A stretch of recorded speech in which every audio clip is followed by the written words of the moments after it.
This is The Weekly Set, the official podcast of TVEnthusiast.com. With your host, Tyson Gifford and William Rower.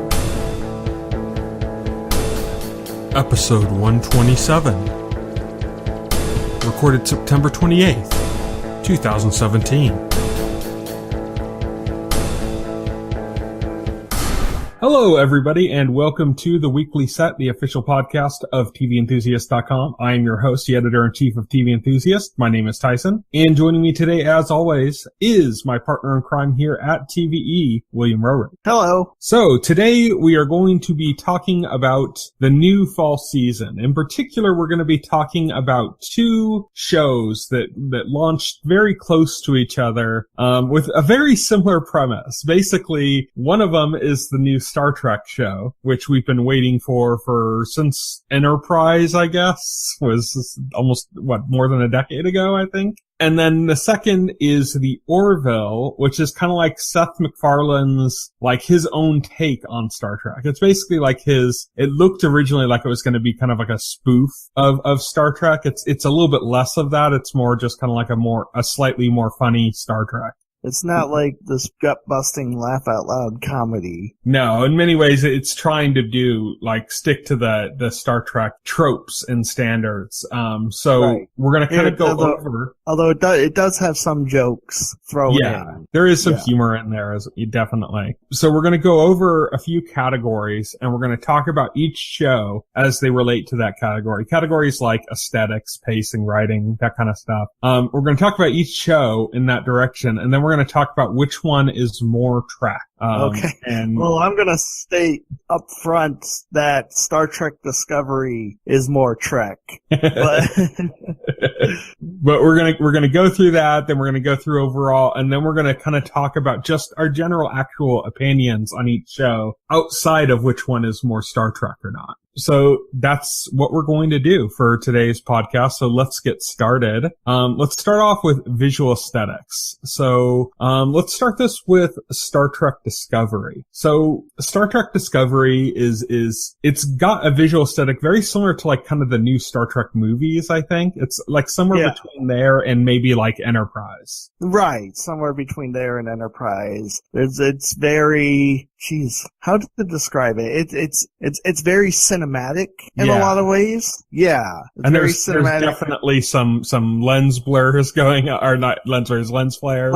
Lens flares, yeah, there's definitely lens flares happening, and I could see this being a point of contention against it from some people early on, just because the J.J. Abrams Star Trek films were so divisive, and that was one of the big key things that people took away from it was oh, look at all these damn lens flares. Yeah, yeah, look at all these damn lens flares. It's definitely shot very, very cinematic, very, very dramatic. There's all these different shots. If you compare it to Orville, the Orville is a lot more simple in its presentation. It's shot like a comedy, which is another thing that I think threw people off, because in the presentation, it doesn't even so much resemble even classic Trek so much as it resembles a sitcom. I think in a way it looks a lot like HD, Next Generation. Yeah, yeah, in a lot of ways. It's like Next Generation up-res to HD, but not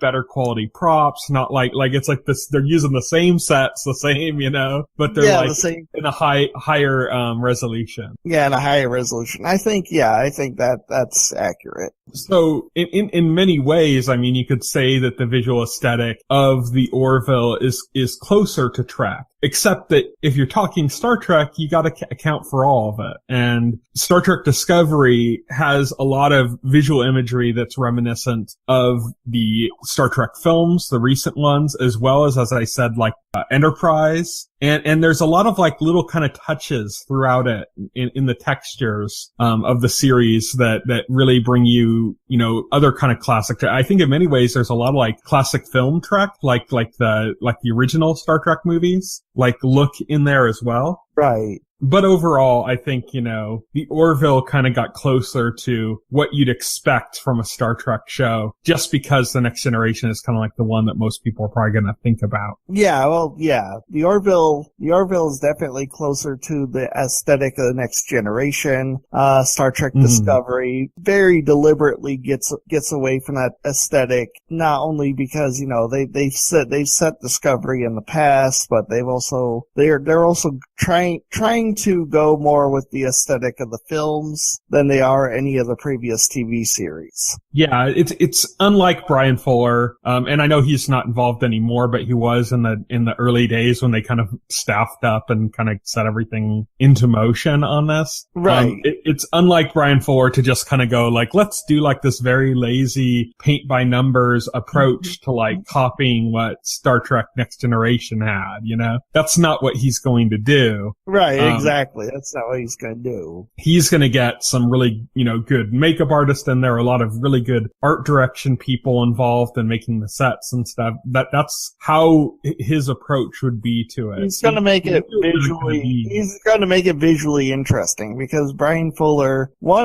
of the big things about any Brian Fuller show is you cannot say they're always visually interesting. He's always doing some crazy interesting stuff. They're never boring to look at.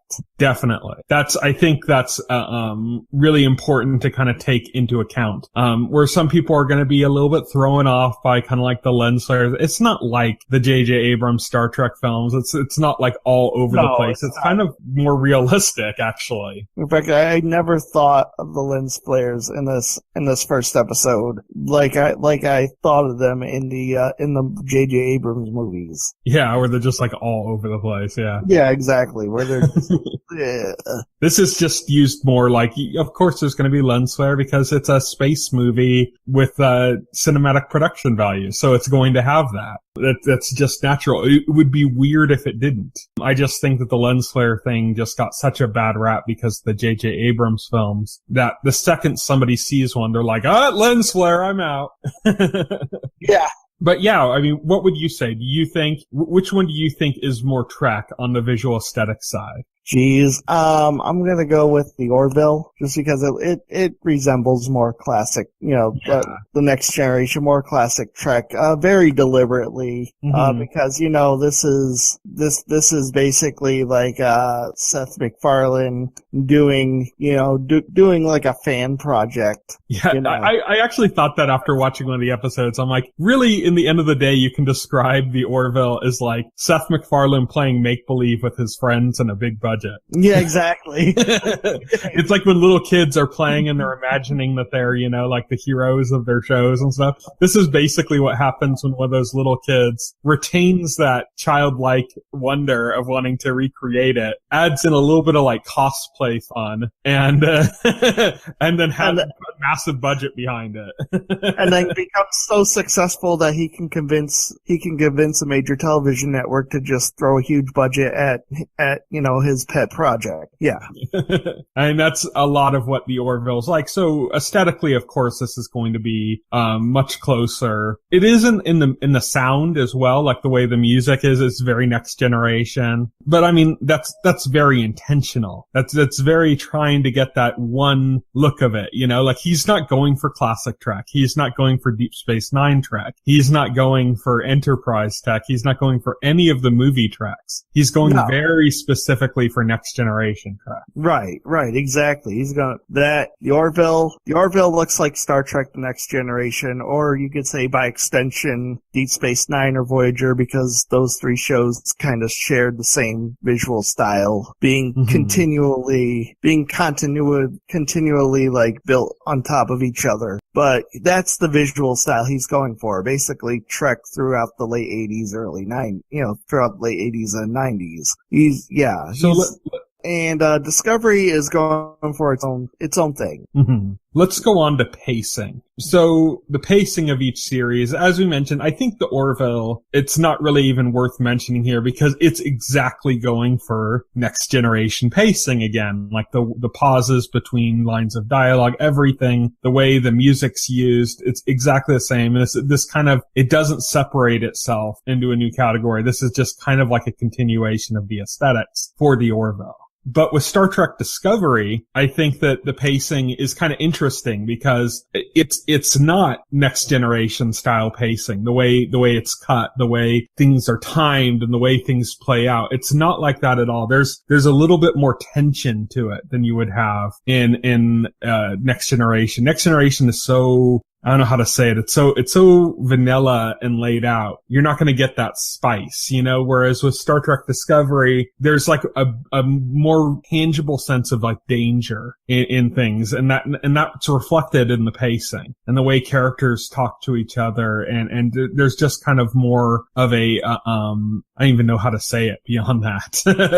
I think that in those ways, the Orville kind of copying the pacing of, Next Generation puts it kind of ahead in pacing as far as being more Trek-like. But Star Trek Discovery, the pacing really adds like a contemplative layer to it that feels very Star Trek. Right. Oh yeah, definitely. Like, I think I'm gonna go with the Discovery on this one because I think the way that's the way that's contemplative, that it focuses on, just like presenting the problem and then kind of leaving you there to contemplate it, is very Star Trek. The Orville, it doesn't really concern itself with making you think, at least not in this first episode. Seth MacFarlane has kind of like a pulpit approach. Right. Where he's kind of like preaching a bit,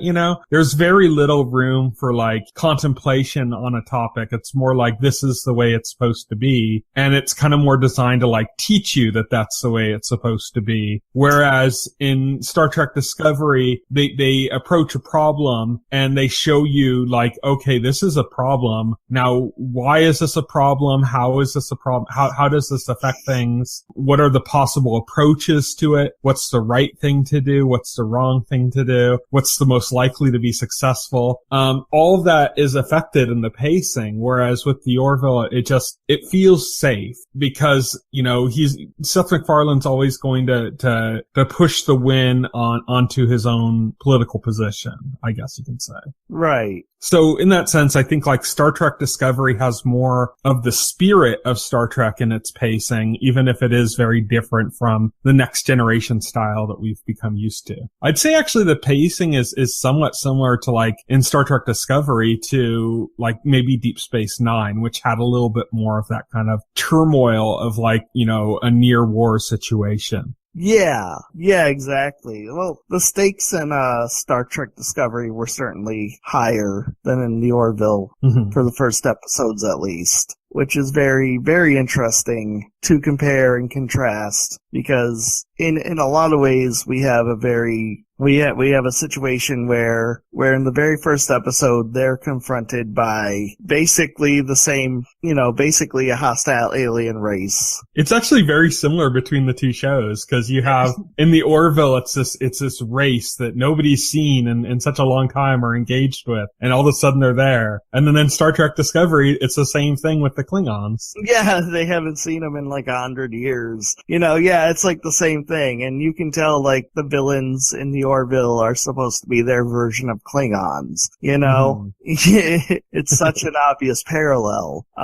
So yeah, it's a bit different. It's a bit different in that there's no moral quandary happening in the Orville. It's very obviously, these are the bad guys, they're trying to kill us and we're just trying to not die. Versus the setup that happens in Discovery where it's like, these are the bad guys, but they're not doing anything. They might not do anything, but... And they're trying to kind of keep a diplomatic approach, so they don't want to engage in a negative way. Right, exactly. They don't want to engage in a negative way, so it's a lot different in that respect. Yeah, and then you have, one thing I can say for the Orville, though, is that there is, like, some moral ambiguity and kind of, like, at play as far as like what you were talking about, like in a later episode, but that also ties into what I said about Seth MacFarlane's kind of political position coming through very clearly in a way that kind of taints that premise, because it becomes very one-sided. Oh, okay. Like it kind of tries to show like what are the other perspectives, but it doesn't really do that effective of a job, and it too quickly jumps into like, no, this is the right thing. And I think that's kind of not very Trek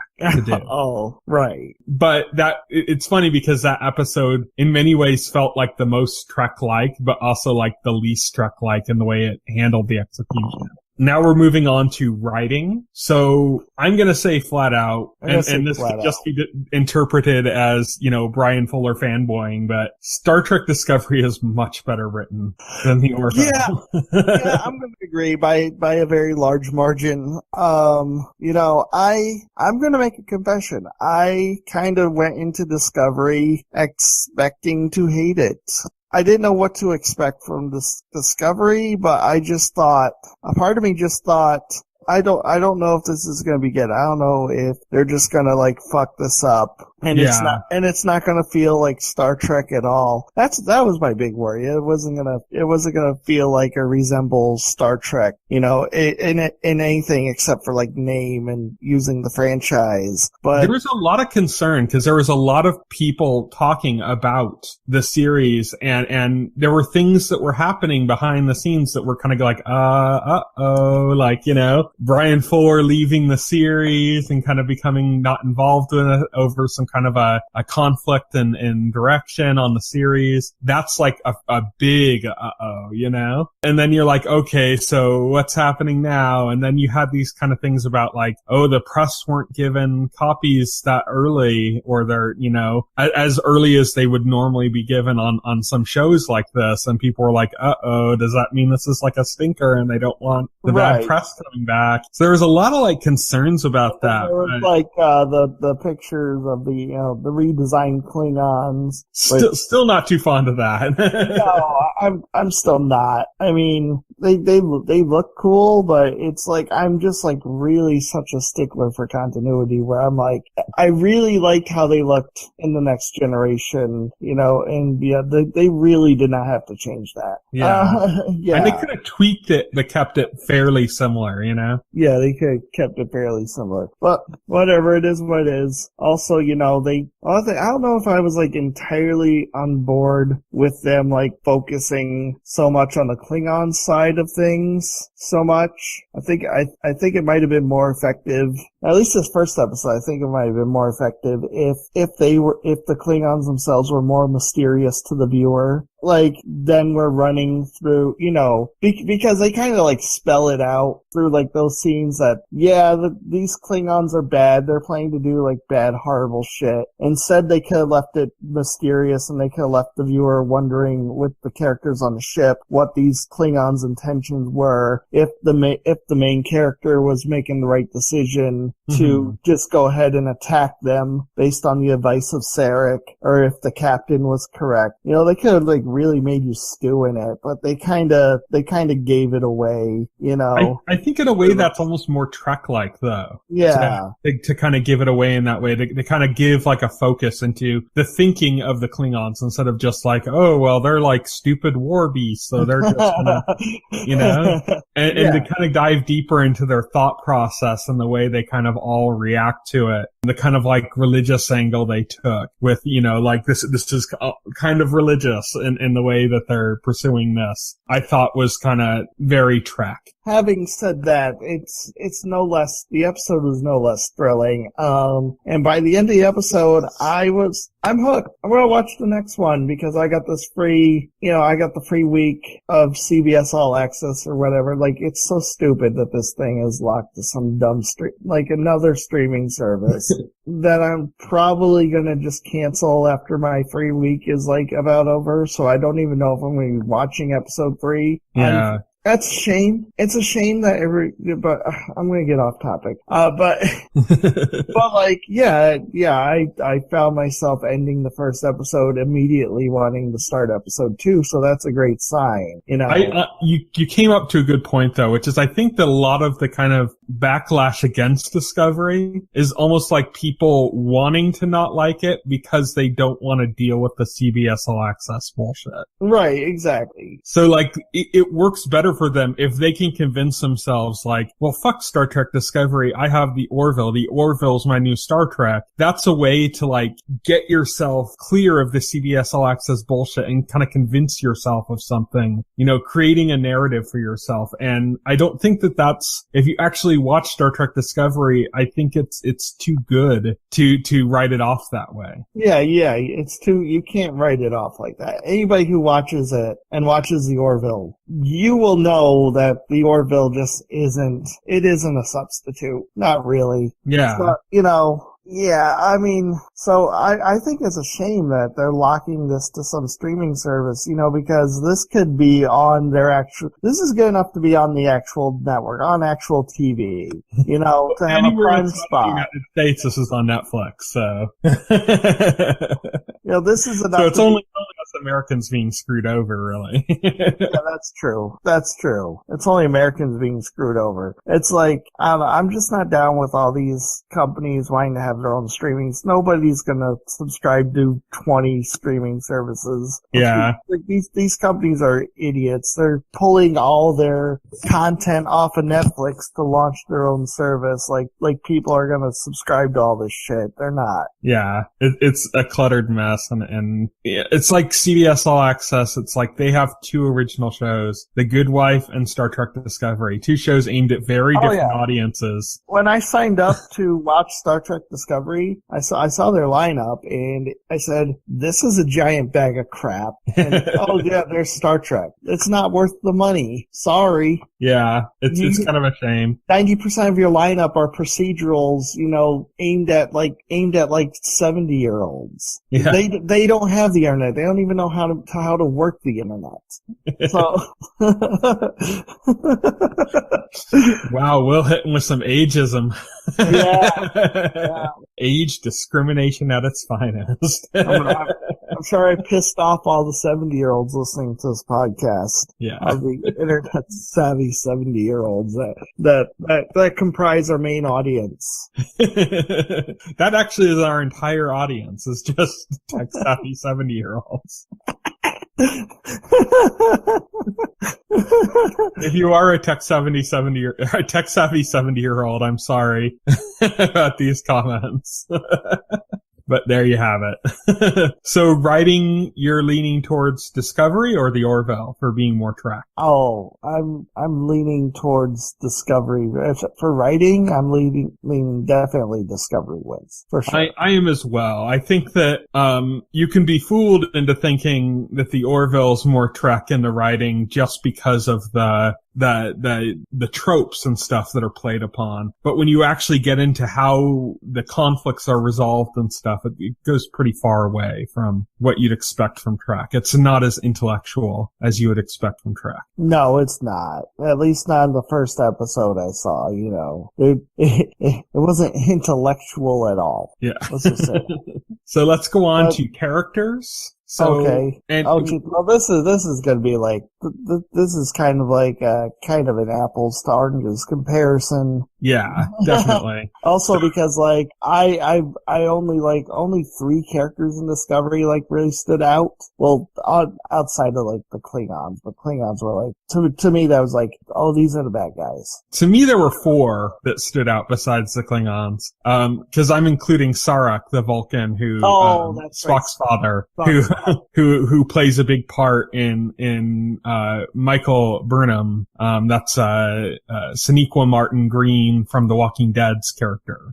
Plays a big part in her life. Right. So I think that the use of him is fairly interesting throughout the episode. I think it's interesting. You know, I thought it was cool they're using Sarek. I always liked Sarek as a character. Mm-hmm. I always thought he was interesting. So it's cool that they have him around for this. And they kind of nailed him too, which is, it's not something that's easy to do, to like, you know, have another actor actor play like a different role, you know, a different take on this character or something, and not, you know, to make it match up. That's not a very easy thing to do. And I think they did a really good job of that. You got to give props to James Frayne, who plays the role in this one. He's been in a bunch of stuff. I think he first caught my attention in True Blood. He had kind of a somewhat small role.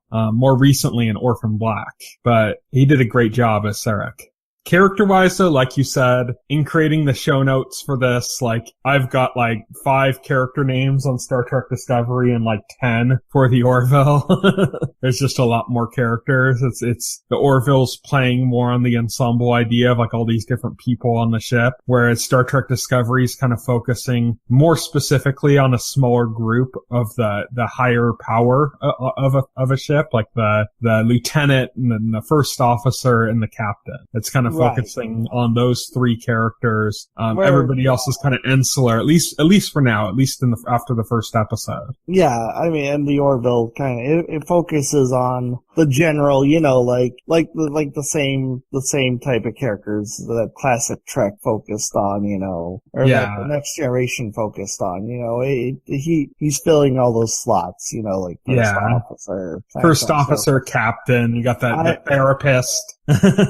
Yep, you got the therapist, the security officer, and just all the different kind of. You have like the very like Worf-esque character. Yes, yeah. Lieutenant Commander Bortus, who comes from a male-only species. They're very much analogs of. They're very much analogs of Next Generation characters because you do have the Worf character, you have the Data character, you know, the android.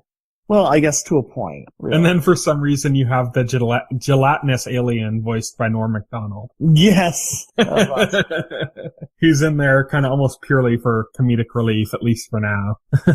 But yeah, it's, I'd say on the character approach, like you said, the Orville kind of nails down all of these very specific, tropes, these very specific roles from Next Generation. Like you said, they have the Worf, they have the therapist, they have the first officer, they have the captain, they have like the android, they have, you know, like they basically went through it. It's almost like he took a list and he wrote down all the names of the major Star Trek characters and then like created a parallel for each, very, very specifically created a parallel for each one. I like some of these characters in the Orville, definitely. There is some kind of fun to it. I like, Chief Security Officer Alara Katan, who's like unnaturally strong. Oh yeah, she's great. She's kind of a fun character.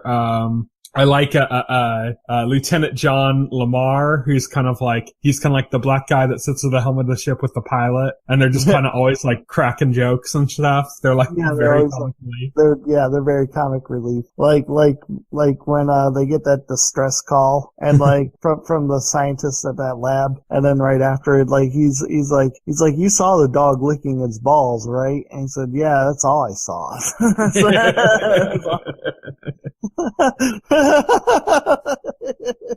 There's a part in I think in the second episode where Lieutenant Commander Bortus, the Worf analog, announced that he had laid an egg.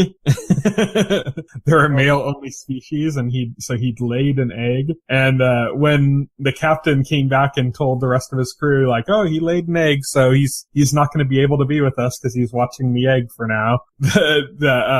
Lamar is like, where'd the egg come out of? The captain's like, I don't know, I didn't get around to asking him. And he's like, how did you not ask him? How is that not the first thing you asked? That's the approach with the Orville, is this kind of direct analog comparison between the characters in Next Generation and these characters. In Star Trek Discovery, like we mentioned, they focused on kind of like the 3 people in a position of command on the ship, the 3 most powerful figures on the ship. But I think they did a better job, again, in Star Trek Discovery. I thought that Lieutenant Saru, who is Doug Jones from Hellboy, played him as this kind of alien lieutenant character, was really kind of interesting and culturally totally different in a way that like created like minor level conflicts between him and the first officer on where they differed. Right, yeah. In a very Star Trek way, you know, of like characters not being able to kind of understand each other. Whereas the Orville kind of handled similar things in a very obtuse way. I think in Star Trek Discovery, they handled it in a more realistic way. Yeah, I think they handled it in a more realistic way in Star Trek Discovery as well. So it's kind of a toss-up for me on which is more Trek here. I mean, again, the Orville is sticking to the role of being more Trek by being exactly like one very specific Trek. It's like almost like a remake of Next Generation with some humor added in. Whereas Star Trek Discovery, I think, is nailing what it means to be Star Trek without copying what came before. Right. Exactly. Well, Star Trek Discovery, again, and we can point to the major schism being that the Orville is a homage to Trek. Star Trek Discovery is trying to be its own thing while still staying true to Trek. But it's not trying to be, Discovery's not trying to be like, hey guys, remember Star Trek Next Generation? You know? And what's interesting is that when J.J. Abrams took over the Star Trek films, he made this really big push to go back to like classic Trek. Oh yeah, I remember going back to it was about Kirk and Spock reading an interview J.J. Abrams did back around time where he basically said he didn't give a shit about any version of Trek besides the original, and that's why he wanted to do the original. Mm-hmm. Like really, he basically said everything outside of original Trek is garbage, and so that's why I'm doing the original cast. And he went back like to the aesthetics of the original Star Trek. I mean, just the way the uniforms looked was like kind of like a modernized version of that versus the kind of continuation as it looked in like Next Generation and stuff. So he really stuck to like what he loved about the original series for Star Trek and really focused on that. The Orville is like entirely focused on like Next Generation. Right. Star Trek Discovery is kind of doing its own thing. What's interesting is that they've gone back in certain areas. Like there are certain aesthetic things that they've tied in, but they're like from all eras of Trek. There's like a little bit of Deep Space Nine in there. There is a little bit of Next Generation in there, but not a lot. There's a little bit of original series in there. There's a little bit of the J.J. Abrams movies. It's like it's taking little pieces here and there from all of it and using it kind of just like saying like, this is canon, so we're going to apply to all of this, but we're also going to tell a story kind of in our own way. And I kind of think that Star Trek Discovery gets my points in that area for doing that because it does feel Trek and it doesn't feel Trek in like a cheap way just by imitating. Right, exactly. So I'm just going to kind of, I had a different category here, but I'm just going to kind of skip it because I think we already touched on it a bunch of times throughout. But let's just go to overall, which is how each show is as a whole. And I think we've touched on that too, as far as which is more Trek. That the Orville is like an aesthetic imitation of Trek. And it's a good aesthetic imitation of Trek. It's a fantastic aesthetic imitation of Trek. If you look at it, there's no way you're going to look at the Orville and not see Star Trek. Yeah. There's just no way. And that's deliberate on the part, that's deliberate on the part of the makers, I mean, I remember when I first saw the trailer to the Orville, I saw the title. I had no freaking clue what the hell it was going to be based on the title. Like, I had no context when I clicked on it. It just said Seth MacFarlane had this show called The Orville. So I clicked on it, trailer came on, and instantly I said, oh, this is Star Trek. Definitely. So there's that. And there is a streak to that, because I think it kind of sounds like we're bagging on the Orville for being an imitation while praising Star Trek Discovery for being kind of something new. But there is like a quality to doing an imitation like that and injecting some humor into it and kind of taking it in that approach. There's a lot to be said about that. I mean, it's nostalgia in a sense. Like, if you grew up watching Next Generation, the Orville is going to bring a lot of that back to you. It's also going to add in some humor that wasn't there. That's some of it's referential humor. Some of it's like, kind of like, okay, let's put somebody from our era into the situation situation and let's give a voice to our era. And you get that a lot through John Lamar's character. He's kind of like the voice of our era, our modern era. Right. Coming through in this like weird Star Trek like utopian world. I think where the Orville suffers right now, at least in this first episode, is it lacks depth. So it lacks any sort. It seems to lack any sort of heart or soul to it. So right now it's like kind of just like some light popcorn fun. Mm-hmm. I mean, again, it plays out like a standard comedy where, you know, you watch it and, you know, and you have fun, but it doesn't leave an impression on you afterwards. Yeah, it is very popcorn. That's kind of like I guess the right way to put it. Right. It doesn't really make you think. It doesn't really, command your attention. Right. It's just kind of something to watch. It's kind of fun to watch and stuff. I'd be interested to know, like, if anybody who just had no relationship specifically to the Next Generation in the Star Trek world, like watching the Orville, like if this has anything for them, you know, like if it's just like, hey, there's an occasional joke, but they're kind of few and far between. Why am I watching this? Because then you take out the nostalgia. Yeah. And that's such a huge part of what the show is. I think if Seth MacFarlane is serious about doing an earnest take on Star Trek Next Generation, he has to, I think he has to challenge the writing a bit more. Yes. You know, you know, he's got to actually bring the writing to like the level of the Next Generation, you know, which, you know, you could point to all these classic Star Trek Next Generation episodes and, you know, if you point to the best, even those are light years ahead of the Orville, you know, if you're going to, so yeah, he's definitely got to improve upon that aspect. And like I said, I will say I've seen the first 3 episodes of the Orville. They do start to develop more in that direction. I just don't think they kind of nail it. They don't like they don't nail the landing as well as like Star Trek did. So I think that I think Seth MacFarlane has to challenge himself in the way he kind of looks at the philosophies and stuff that come from Star Trek. And he needs to kind of challenge himself a bit more to be a little bit more open-minded in the way he approaches the story in order to get his message across in a way that's more Trek. So I would say superficially, yes, that it very much resembles Trek, but in the way that counts the most so far, no. Yeah, and that's not to diminish it. Like we said, it's not. A fun show to watch. I said up front, I enjoyed both shows for different reasons and for wildly different reasons, and because they're wildly different shows at the end of the day. Mm-hmm. I think Star Trek Discovery, while it doesn't resemble classic Trek, you know, it more resembles its own thing. Not that it's not recognizably Trek, even from a visual or aesthetic point of view. It's still, visually it's still Trek, because you still have uniforms that you recognize, people wearing uniforms that you can recognize as Star Trek uniforms. You still have the ships. You still have Vulcans. You have Klingons who look weird. But, you know, so the visual elements are there, but I think so far, and I only watched the first episode of these, but from the first episode, it has the writing down. It has that core center, that moral dilemma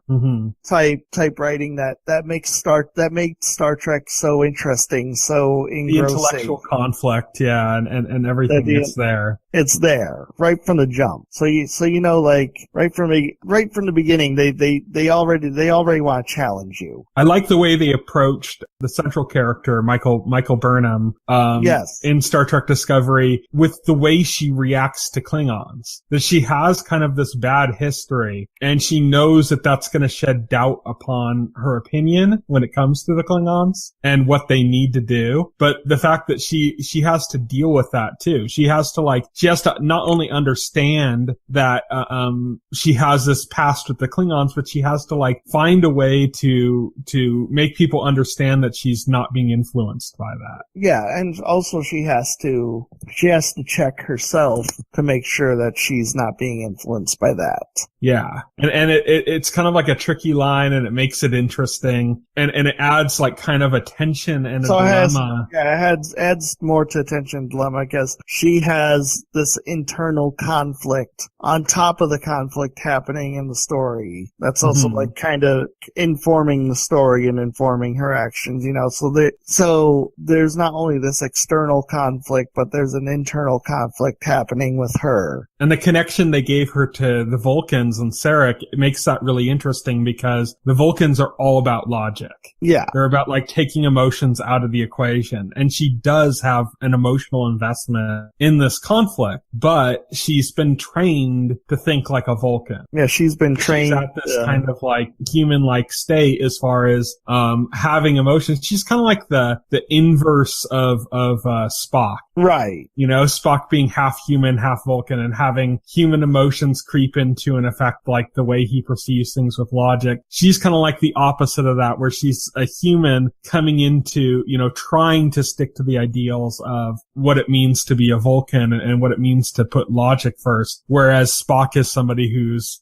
comes from the background of that, and that comes more easily to him and is kind of almost perplexed by his own emotions. Right, exactly. So it's the opposite. So she's still, I mean, we come into this episode, we see that she's still very much dominated by her emotions. That even though, like, she spent her life trying to suppress it, you know, it's her human nature, you know, she can't overcome her human nature, you know, fully. Yeah. So overall, I think you said it right up front. I'll say it also. I think Star Trek Discovery is more Trek than the Orville. Yeah. I think the Orville looks more Trek than Star Trek Discovery, but Star Trek Discovery is more Trek than the Orville. At the end of the day, it's about more than just presentation. And I think Discovery just nails it. Yeah. So definitely, and both shows are really good. Both shows highly enjoyable. Like you, as soon as I finished Star Trek Discovery, I was like, I really want to watch the second episode. I'm going to hold off until the whole season's aired, and then I'm going to get my free trial and binge. Oh, nice. I should have done that, but yeah. Oh well. But yeah, you know, I was thinking like cynically at the end of Discovery, I was thinking, of course it ends on a cliffhanger because they want you to subscribe to this service. And the second episode is already on the service. Yeah. Well, it comes on every Sunday, so I bet that ends in a cliffhanger. And I bet they're just going to keep doing that until the end of the season so that you don't hit that unsubscribe button. Yeah. I see you, CBS. I see you. But yeah, so let's see, any last kind of notes we want to kind of bring up on this. One thing I wanted to bring up about the Orville in particular is that as much as there's Star Trek in there aesthetically, did you notice, or was it just me, that there's also seems to be quite a bit of like Star Wars aesthetic in there. And you can see that Seth MacFarlane's fandom kind of goes both ways there. There were scenes like where he blew up the box. Oh, I didn't notice, to be honest. There was like a control box for a door, and they exited the door and he shot it and blasted it. That's very Star Wars, not very Star Trek at all. Okay, that didn't stand out to me at all. So I guess that even the way that the ship kind of goes into hyperspace is like a weird cross between Trek and Star Wars. That's true. I mean, I wouldn't be surprised if he takes some. I mean, again, you know, Star Wars is kind of like this omnipresent force in popular culture. Like anybody who is even slightly interested in science fiction, like, is at least aware of Star Wars to a certain effect. And I would not be shocked at all if Seth MacFarlane was a Star Wars fan. I mean, well, he obviously is. They did like 3 entire, the Family Guy Star Wars spoofs, full length. You know, obviously he is. Yeah. I mean, so yeah, no, it wouldn't shock me that Seth MacFarlane put Star Wars references in there as well. I think that might drain on some of the the more intellectual qualities of the Orville that would be more aligned with Star Trek, I think might get drained away a little bit in order to kind of like say have more roguish characters and stuff like that, things you'd expect from Star Wars but not Trek. So far in the pilot there wasn't anybody particularly roguish. So yeah, but I could see it kind of moving in that direction, you know? Right.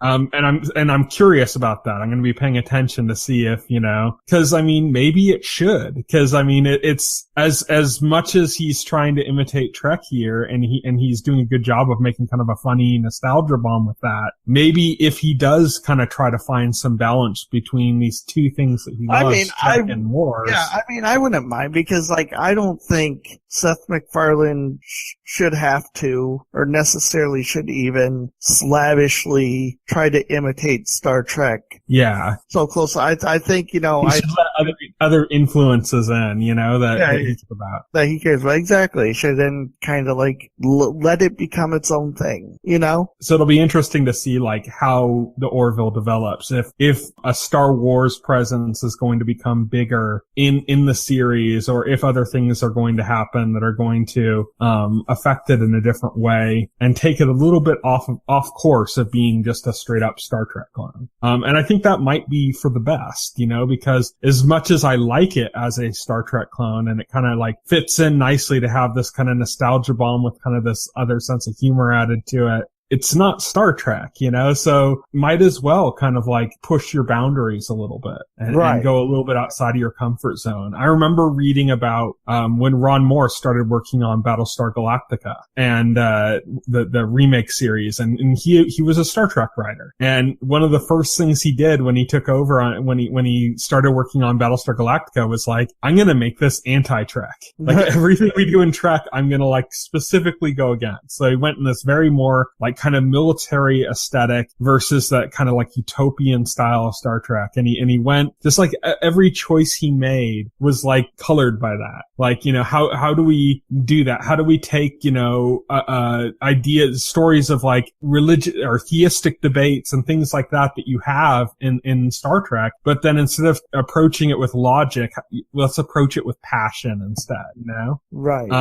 That ended up becoming this like classic series. And I think the Orville is aesthetically too close to Star Trek to be the next Battlestar in a sense, but no, the Orville's definitely not to be. But it could kind of get its own voice if MacFarlane lets his own ideas and his own other influences outside of Star Trek begin to influence the direction the series takes. Right, definitely. So that could be interesting. On Star Trek Discovery, I'm excited to continue watching it. I'm still a little worried that Brian Fuller's not involved. We know that the early episodes were basically flat out written by him. So like his absence isn't really going to be felt until later in the season, you know? Right. I'm hoping that it's not too jarring when that happens, because some of the people still heavily involved in the show are people that have written with Fuller before. So, it should kind of hopefully carry on the tone that he established, which is good. But yeah, that's Star Trek and the Orville. We liked them both. We feel Star Trek is more Trek, even being less aesthetically like Trek. You know, I mean, it's great though to see this sort of Star Trek resurgence happen on TV. It's kind of amazing this happened with both these shows so close to each other. Yeah, these shows came out at the same time. That's kind of, you know, after we went years without a new TV show of any kind for Star Trek, you know? It's like, it's sort of like this bizarre coincidence. Yeah. Yeah. So, I should say that next week we're going to continue talking about things related to fall TV. I think we're going to be mostly talking about like Marvel stuff next week. But maybe something else if something else kind of comes up. Maybe we'll just kind of also briefly mention some of the shows that have either come back or debuted since then that we've enjoyed. But that's going to be kind of next week. The week after that, we're going to be starting on Mr. Robot. So look forward to that. But until then, here are the shows that are coming up in the week ahead. By the time this podcast is out on Friday, September 29th, 2017, The Exorcist will be back on Fox. Marvel's Inhumans debuts on ABC. We're super excited for that one. Oh, yeah. Big Mouth debuts on Netflix. This is like a animated comedy about puberty. So I I'm actually kind of looking forward to it. I might start watching that, when I go downstairs tonight. Tin Star hits Amazon, and Z Nation, which is kind of like a more comedic zombie apocalypse show, ridiculous over the top zombie apocalypse show than The Walking Dead, returns to Sci-Fi. Then on Saturday, September 30th, 2017, Versailles comes to Ovation. Sunday, October 1st, 2017, Bob's Burgers, The Simpsons, Family Guy all come back to Fox. Ghosted debuts on Fox. This is like a paranormal comedy with, God, I can't even think of their names right now. Dude from Hot Tub Time Machine. And the dude. And the dude from Parks and Recreation. And Hot Tub Time Machine Part 2. Yeah. So they're gonna be in Ghosted. It looks really funny. Yeah. It's like a comedy version of the X-Files, basically. And it's funny because the one dude, Adam, what's his fucking name? Adam Scott. Adam Scott, that's it. He was in The Good Place too. Yeah, he was great in The Good Place. I love his character in The Good Place. Oh yeah, his character, he's fantastic. And of course he's great in Parks and Recreation too. He's been in a lot of good stuff. But and Craig Robinson is the actor from Hot Tub Time Machine and The Office that I had mentioned. He looks really good in this too. A new show comes to ABC that same day, 10 Days in the Valley, and Curb Your Enthusiasm comes back. I'm really excited about this. I don't know if you've watched it. Nope. Enthusiasm? Never seen it. It's basically like a spiritual successor to Seinfeld. That's what I've heard. That's what people told me. Because Larry David was like the main showrunner on Seinfeld. And this is like basically a fictional telling of Larry David's own life. Oh, okay. So it's about Larry David. It's Larry David starring as Larry David. And it's like this fictionalized version of his life. And he's very much he's like a George Costanza. Like George Costanza was heavily based on Larry David. Right. But a little bit different than that. Like he's less of kind of like a sad sack like George is and more just like really gets on people's nerves. Oh, okay. Yeah. It's really funny. Very much looking forward to that. Monday, October 2nd, 2017, Lucifer comes back to Fox. The Halcyon comes to Ovation. And there's a show called The Gifted coming to Fox. This is a X-Men related series that is a collaboration between Fox and Marvel. So it's created by Bryan Singer, who did a lot of the X-Men movies, and also God, I can't think of his name. It's looking better than Inhumans. Yeah, it's looking better than Inhumans. It's also the showrunner of Burn Notice that's doing it. Oh, okay. His name's escaping me right now, but I'm kind of looking forward to that. It looks pretty good. Tuesday, October 3rd, 2017, Fresh Off the Boat and Blackish come back to ABC, as well as two new comedies, one called The Mayor and another called Heaven Probably Saves the World. This is ABC's comedy block. They're kind of killing it here. It's their multicultural comedy block. So if you're into that, then check that out. What's it called? Kevin Probably Saves the World? Yeah. That's not like that freaking Bible show, is it?